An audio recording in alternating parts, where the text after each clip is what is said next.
Let's talk about the high school audition music for Clear Creek ISD for the year 2025. We're looking at the second audition etude. This is on the bottom of the page. And this etude is in the key of C minor. It is tempo marking moderato, quarter note equals 90 to 100. This etude is very short and detached. Every note has a staccato above it, and so we want to think about it being very detached, very short.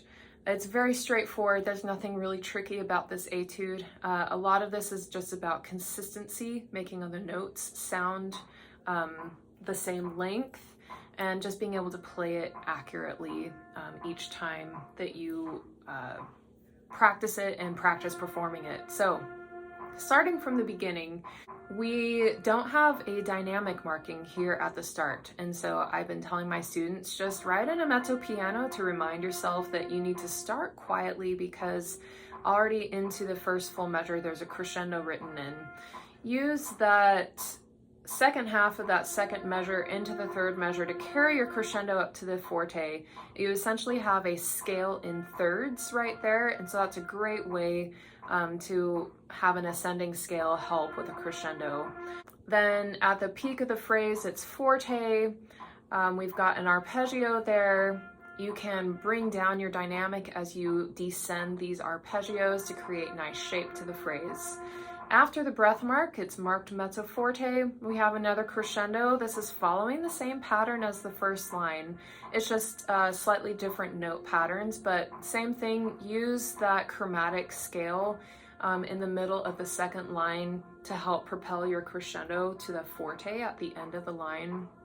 Now, things get kind of interesting as far as shaping the phrase and note groupings, because from the last measure of the third line into like the first two measures of the last line, instead of having this type of phrasing where we're just 1 E and a 2 E and a 3 E and a 4 E and a, we're going to change it to go where we're going 2 3 4 1 2 3 4 1 2 3 4 1 2 3 4 1. It's kind of offset. I call this forward flow phrasing, where our notes are leading us to a downbeat, and so it creates an interesting shape to the line when you do it that way.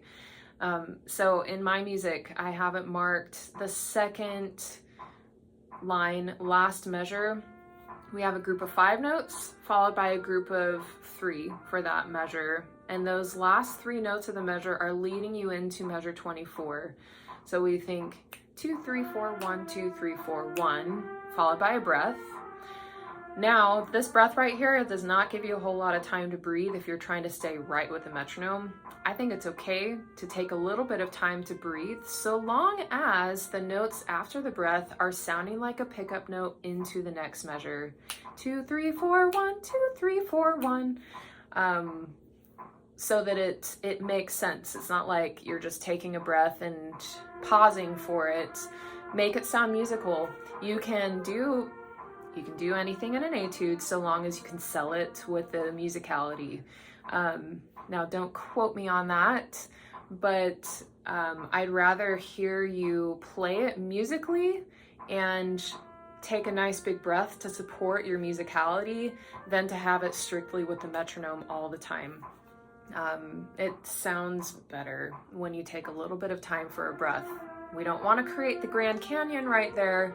We're just kind of hopping over a little stream rather than the Colorado River. So we continue with that forward flow phrasing. 2, 3, 4, 1. I'll play it instead of singing it. And then once you get to those 4 repeated G's, we're back to that 1 E and a 2 E and a 1 E and a 2. So that's probably the most interesting thing about this etude, is that change in note groupings. Now, as far as dynamics in this last line right here, it comes into it forte and we end at forte, and you can do that, but it can sound more interesting if you follow the shape of the notes with your dynamics. So after the breath mark, if you get loud as you go higher and then get softer as you get lower, and kind of follow this kind of hairpin dynamics, it can sound more interesting and more musical.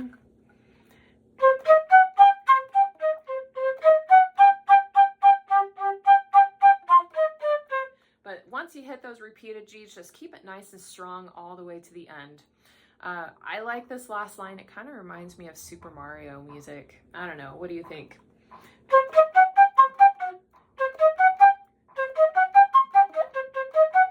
I don't know. I think it sounds kind of fun.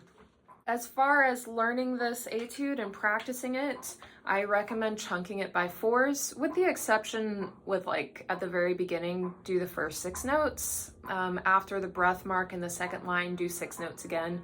Otherwise, keep it pretty much chunked by 4s until you get to the last line, the breath mark there. Go ahead and chunk it in these forward flow phrases. So you would do the last 3 notes of measure 24 going into the first note of the 25. And then once you get to the repeated notes,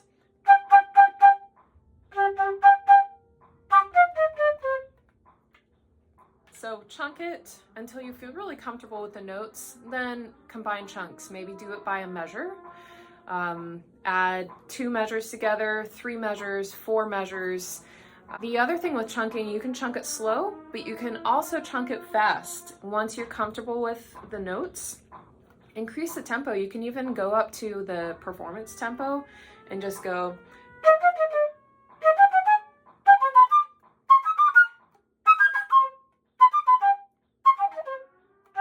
And do it like that.